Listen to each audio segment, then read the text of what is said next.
Si Lord lang. That He always pass your mistake and look for your future. Diba si Lord, kayang-kaya niyang balulain yung kasalanan mo? Kaya-kaya ni Lord niya kalimutan ang lahat ng kasalanan mo? At bibigyan ka pa ng magandang buhay, magandang kinabukasan. Diba mga kapatid?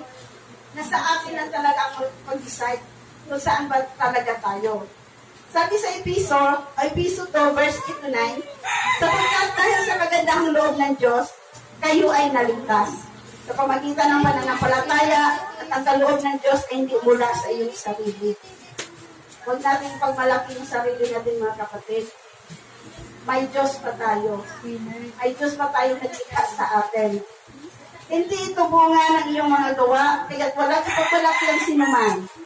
Our salvation and even our faith are dead. Regalo lang yan ng Panginoon sa